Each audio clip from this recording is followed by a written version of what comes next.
Okay, so we just got done talking about what isn't healthy in terms of developing a healthy self-esteem as you continue to develop, as you become an adult. So then what is the healthier solution or the healthier approach? So while it is normal, right, that we initially start from that other reflected sense of self, it becomes critical as you become an adult that you shift from this stance. So it's moving from other reflected sense of self to self-reflected sense of self. Now, I want to be clear here because the idea is not, I don't think that we ever get 100% to the self-reflected. We all have significant and important relationships in our life. We will all continue to care to a certain extent about certain people's perspective or feedback. That's not necessarily an unhealthy thing. What I'm talking about here is being primarily dependent on other people to reflect back to us who we are or what our value is. We want to shift away from that. We want to be moving more towards a self-reflected. So this is an internal, where we had been talking about that external approach, where the problem is we don't have the ability to control. When we shift to an internal, now we are empowered. So let's just talk through a quick example of what this could look like, shifting from that external to the internal. So let's say you have a desire to be a loving person. Here's the first question. Why? Why do you have that desire? It's important that you pause and take a look at your why. Is your why because you want someone to think highly of you? And that might be your partner, that might be a coworker, that might be a friend. Are you trying to please someone in some way? Is that your why? Or is your why because I believe it's correct to be a loving person? Or my why is I want to follow Christ, and Christ taught it's important to be a loving person. So you want to have clarity around the why. Your why makes a significant difference. Once you've identified that, then rather than looking to others to let you know that you're loving, you know what it means for you to behave in a loving way, to be a loving person. And then you make choices that reflect. So you are behaving in a loving way.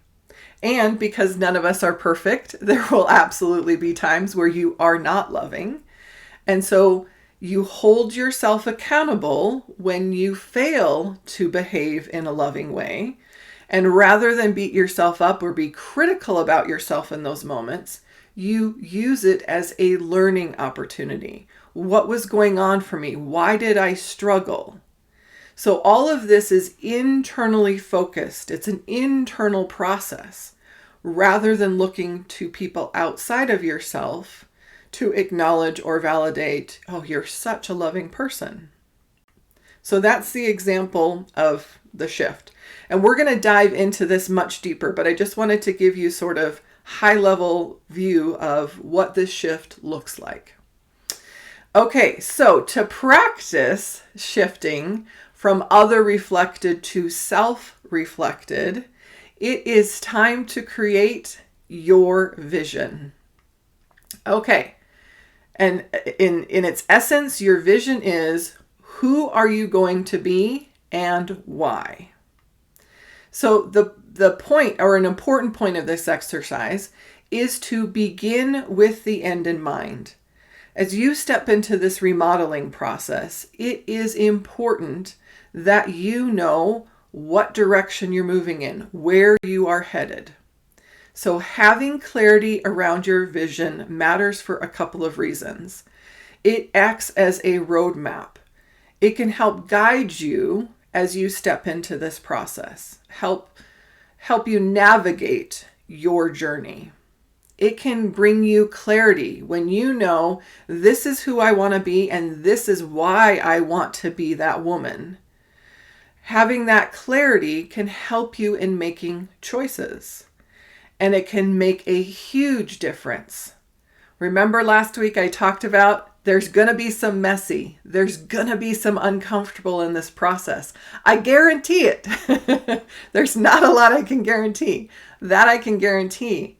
And when you have clarity about who you are going to be and why you're going to be that person, it moves you through those uncomfortable places. Okay, so your assignment for this week, you're going to journal about your vision. And I'll say right at the beginning, and I'll say it again, the more detail, the better. So really set aside some time to start stepping into this process.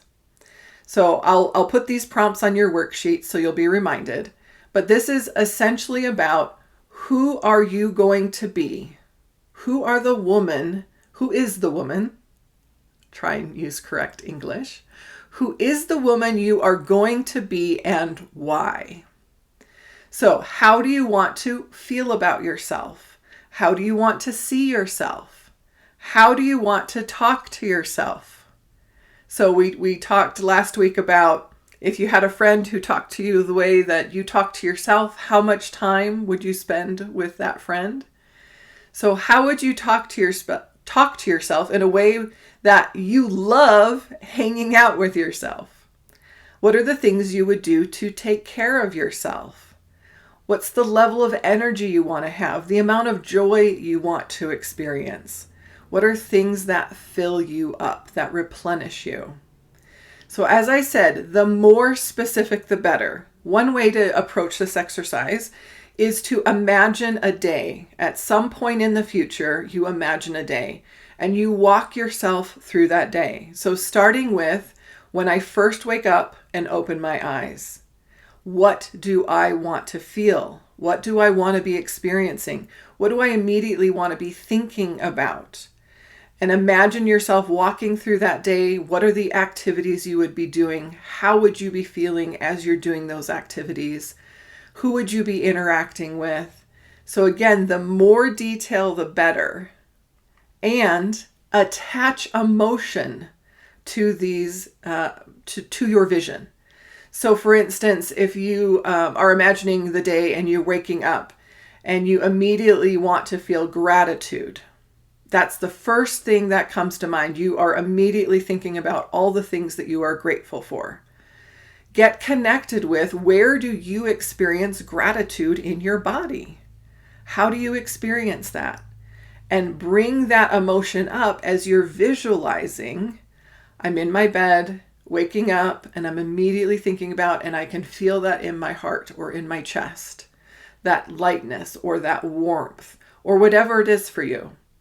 So be specific, attach emotions, but dive into, well, who is the woman you are going to be and why? Why are you going to be that woman? So this is the big exercise for this week. Please give yourself plenty of time to step into this, and I will see you on the coaching call.